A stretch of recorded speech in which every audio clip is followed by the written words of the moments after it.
وأنا في إعدادي لقيت نفسي متحاصرة بين 15 ولد بيطاردوني في الشارع. كنت في تالتة إعدادي، وكان يوم خميس بعد امتحان، الساعة حوالي 12 الظهر.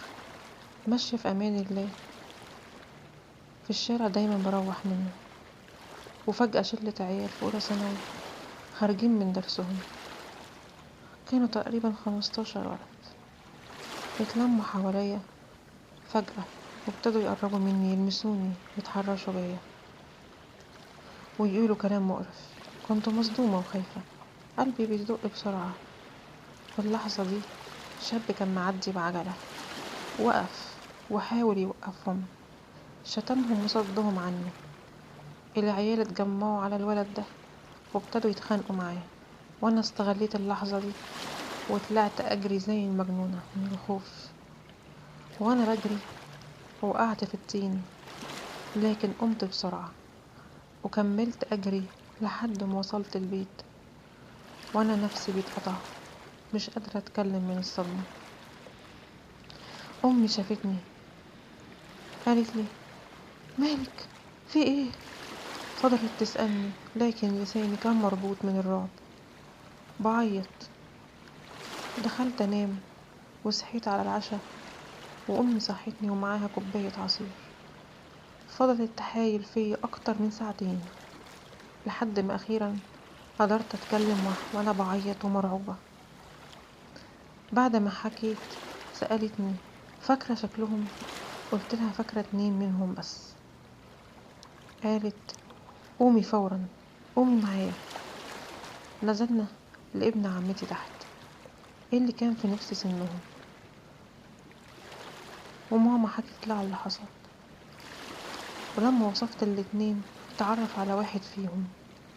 تاني يوم ماما خدتني انا وابن عمتي وطلعنا على البيت الولد. ابن عمي نده عليهم، نزلت امه. ماما حكت لها على اللي حصل، لكن قبل ما تكمل كلامها الام قلبت علينا شتايم واتهامات. امي سكتت وقالت لها جملة واحدة بس: لو جوزك النهاردة ما جاش ومعاه الواد ابنك هلففك وراه في الاقسام وسجون مصر. وفعلا على اخر اليوم حصل اللي ما كنتش متوقعاه.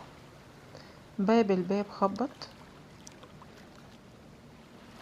ولقينا الاب واقف ومعاه الولد ووشه باين عليه الخوف.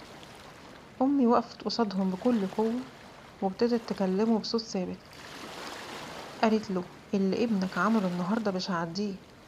انا ممكن اطلع على اقسام وسجون مصر، وممكن اعمل محاضر، بس انا جيت لحد بيتك علشان اديك فرصة تربيه قبل ما الدنيا كلها تعرف. الولد كان واقف باصص في الارض، مش قادر يبص في وشي، والاب ساكت مش لاقي رد.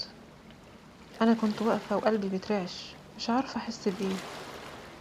مشاعر خليطة من الخوف والراحة، واحساس لاول مرة ان في حد بيحميني، احساس بالامان.